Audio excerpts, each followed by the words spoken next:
It's a constant battle for firefighters. The winds keep pushing the flames away from the beaches, and they're doing their best to keep the fire from crossing Park Road 22. Workers were out here digging this trench, but it was no match for today's heavy rains, and sewage flooded his apartment, and now him and his neighbors have set out a pool pump to try and drain out the remaining sewage. Closing arguments wrapped up in the trial of an illegal immigrant accused of raping a 65-year-old Annaville woman.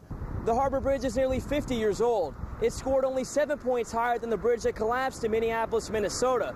Although TxDOT says the bridge is safe, one just has to think what would happen if something went wrong. And again, just to wrap up, every dime goes to local chapters of the American Diabetes Association. Tickets are just $10. You can get them right there at the front gate. Now here's the key. After you dry your hands off, doctors urge you to use a separate paper towel to turn the water off.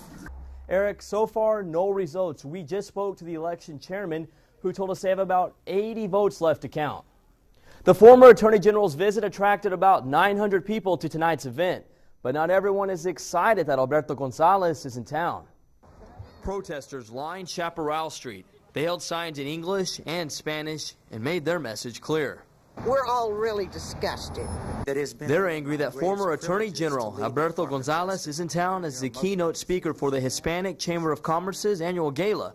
Alberto Gonzalez rose from poverty in Texas to become the U.S. Attorney General. He's got an amazing story to tell of accomplishment. His political life is not so much on trial here in Corpus Christi this evening. Inside the American Bank Center, Gonzalez is being welcomed with open arms. But outside, protest signs carry a much different message. Because he's ruined our United States Constitution. And surely the Hispanic Chamber of Commerce could have found a decent, moral Hispanic guy who could actually read the Constitution. Some of the men and women out here say Gonzalez's support of harsh treatment of captured terrorists has put our soldiers in harm's way. And they are shocked that the Hispanic Chamber of Commerce considers Gonzalez a role model for all Latinos. He's not representing us. He's not representing the country. And he's an absolutely a disgrace for a lot of us U.S.-born citizens that have climbed the ladder of success, for him to be considered a leader in our country. Any advice for Albert? Go home. Go back to law school. That's what he needs to do. Go take constitutional law.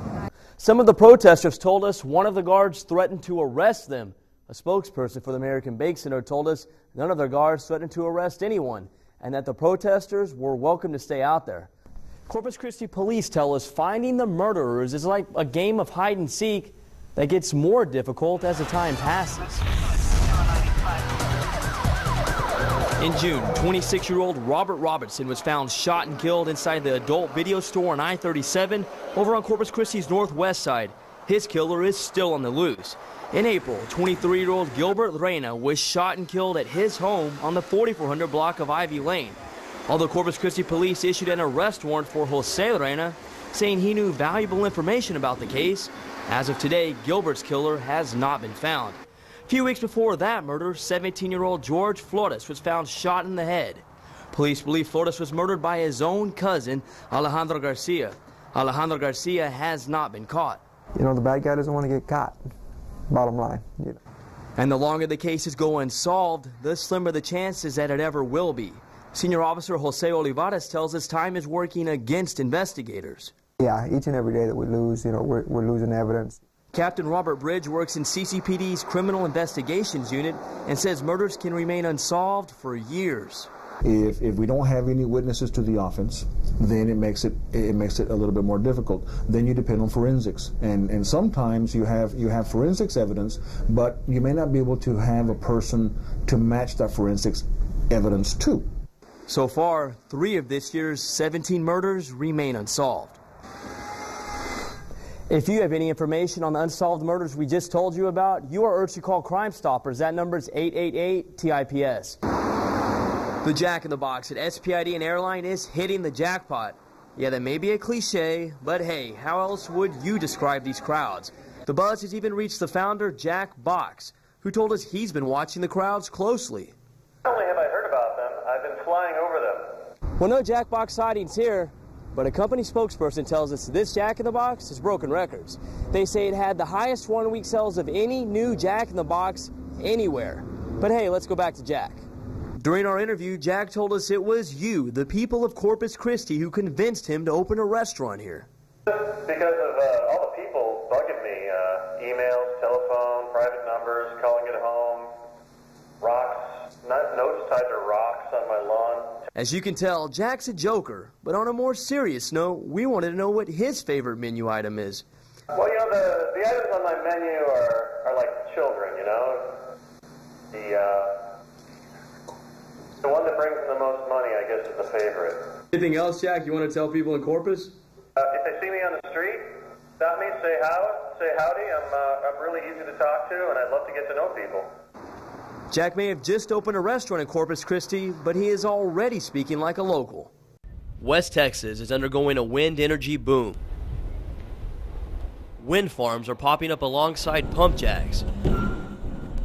Many of these wind turbines are built overseas, shipped through the port of Corpus Christi, then trucked across Texas.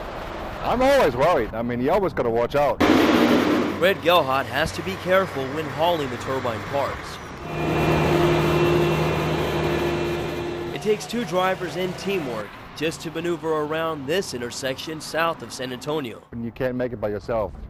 Otherwise, people bind up and wind up in the ditch.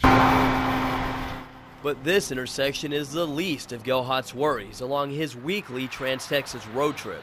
He has to pay close attention to other drivers, especially when driving around the Alamo City. San Antonio, drivers here are crazy. I gotta say that. I mean, they just try to cut you off or get in between. Outside of San Antonio, the caravan makes its way across the Texas Hill Country. North of the Hill Country, the land flattens, and we arrive at what's been described as ground central for this clean energy boom. Welcome to Sweetwater. I've always wanted to be a part of something that was different.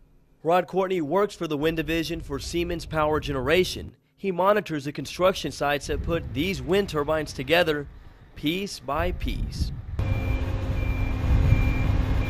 It's a construction job just like any other. A worker for Siemens told us wind farms are popping up in West Texas because the land is cheap and flat, and it's constantly windy. They are changing the landscape just outside of this West Texas town. This is a finished product. I'm standing inside of a nearly 300-foot-high wind turbine. Workers tell us it takes nearly a month from the time the parts get to the port of Corpus Christi to the time the wind turbines are assembled near Sweetwater. This 2.3 megawatt turbine can power nearly 3,000 homes. Here and the amount of clean energy we're producing out here for our, the next generations and the generations after that, I think it's amazing. Wind farms could become even more common in this part of Texas. As our country's appetite for energy outstrips supply, our overseas oil supply is increasingly threatened, and fears grow about global warming and its effects on our climate. Wind farms could be as common in this part of Texas as cows in a pasture. Thomas Pyland, Action 10 News.